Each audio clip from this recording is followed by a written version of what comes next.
What is up, y'all? What is up? It is your girl back with my Divorced Sistas review for episode 3 entitled Hush Tones. And listen, y'all, this episode finally pushed us right into that drama at the dinner party, what we've been waiting for 2 episodes. And to be fair, I'm still waiting on the big drama that should go down in episode 4.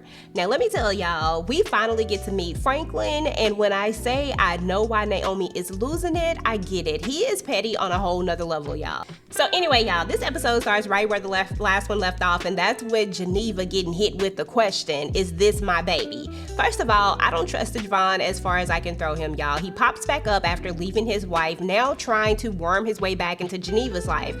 Nah, sir, red flags all over the place. And then we find out they even talked about baby names, Anika. Oh, this wasn't no one-time fling for sure. This was deep. Now look, let me be clear, I am not excusing Geneva for cheating. There's never an excuse, but you know that there's always a reason folks end up in a mess like this, and I want to know what was going down with William that pushed her here. Then we get to this awkward car convo with Rashida and Jeff is just straight trash, y'all. This man tells her, I tell you I love you every Sunday. Boy, what? She's trying to feel love, y'all. She's trying to see if he's still invested in this marriage, and you just hit her with this nonsense. I mean, y'all, Jeff has seriously checked out spiritually, emotionally, physically, and let's be real, I'm starting to think that Jeff might not even be playing for the same team. That connection with the deacon, y'all, it's giving real sus, for real.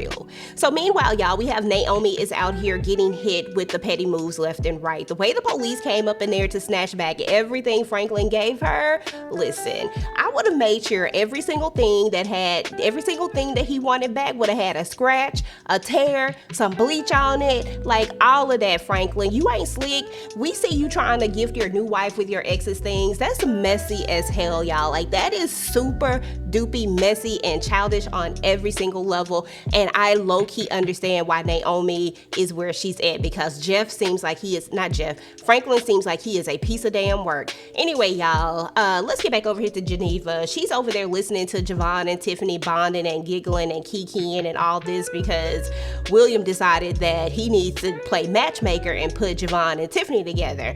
Now, it's bothering her real bad, y'all, and Javon knows it. He's doing it to get under her skin. This is trash behavior. And then, of course, you know, Geneva opens up to Rashida, and it hits. She might not even know if Anika is even Jeff's baby at all. It could be Javon's baby at this point, and she looks like she's devastated. She was taking IVF, and she's wondering if it was even possible. Now, I don't know the ins and outs of IVF, so I can't even speak on it, but Rashida, like, she don't know either, so we all don't know. So anyway, y'all, all we know is that Geneva is out here moving real reckless with Javon. At this point, I'm thinking William's swimmers weren't swimming anywhere, y'all. It's about to get real messy, and when the truth comes out, this is gonna be crazy.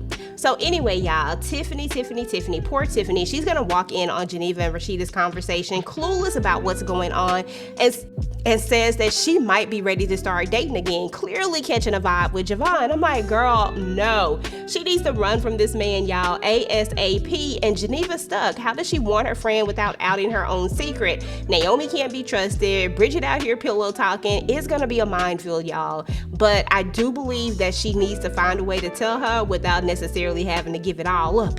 And Lord, y'all, let's not forget about Vaughn. Sir shows up looking like a waiter, right? Then gets mad when folks mistake him for one. Then he want to act out, asking folks how much they outfits cost, refusing to just sit down and just act like a grown-up. Sir, stop. You know, it's like you do it way too much. I mean, he was just doing some embarrassing behavior, y'all. And I'm not even finna get on this deacon over here in Rashida's seat acting like he's supposed to be there. I'm telling y'all, something is up with the deacon. I don't know exactly what it is, but I got my eye on him for real. And of course, we get the big moment where we actually get to meet Franklin and his wife, and Franklin is out here just doing the absolute most, bringing this girl in here with this big ass red flower on her damn dress. Dress just absolutely ugly, okay? Ugly. But anyway, she actually has the nerve to say that she almost didn't come because of the devil, because the devil might be here. And I'm just like, Jeff, so this is just how you let people talk about your wife's friends, like you not even gonna say anything. But that's all right, because Rashida and Tiffany definitely had something to say, and they did it in a nice, classy way, and I love that. I loved how Tiffany told her that them 10-carat earrings, them yellow 10-carat hand-me-down earrings look better on a brown girl, because why you even acting like that? Why would you even want somebody's hand-me-downs? Like, that's crazy as hell to me. But anyway, y'all, the big thing happened. First of all, after everything got taken from Naomi and in an embarrassing way at her house, she went out, and started drinking, said that she wasn't going to come to the party because her dress and her hair were messed up.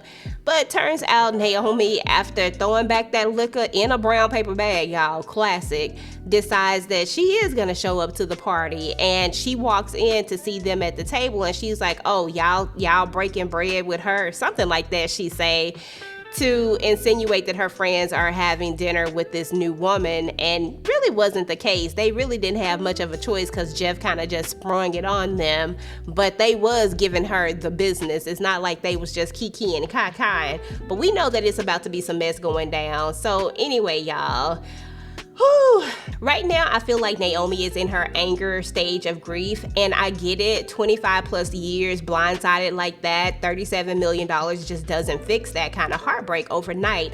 I just hope that Naomi gets out of this fog, y'all. I hope she's able to move past the bitterness and shows Franklin that she just doesn't need him. Honestly, y'all, I just wish she had pulled up at that dinner table with her own man. Even if it had been Doc, aka Hakeem, aka Bolo, on her arm, even if you had to fake it till you make it just to shut it all the way down. Because why, Franklin? What you think? What? Okay? So anyway, y'all, we gotta talk about it. Will Geneva tell Tiffany the truth? Is Javon really gonna keep pushing up on Tiffany just to make Geneva look jealous? And is Jeff hiding an affair with that deacon, or am I tripping, y'all? So anyway, y'all, do not forget to like, share, and subscribe to your girl channel. Turn on your notifications so that you do not miss out on any of my future Divorce Sisters content, and I will talk to you guys later. Peace.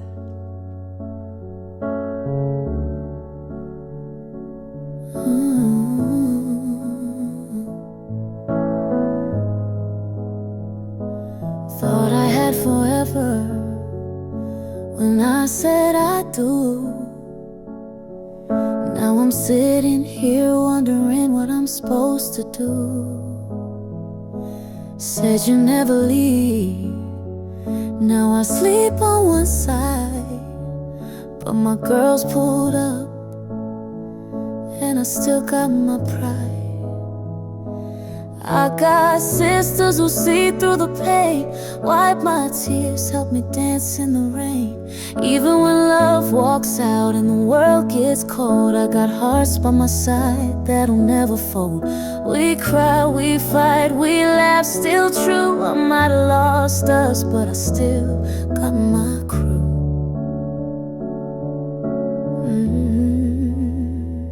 We cry together, we try together. Even when our hearts are broke, we ride together.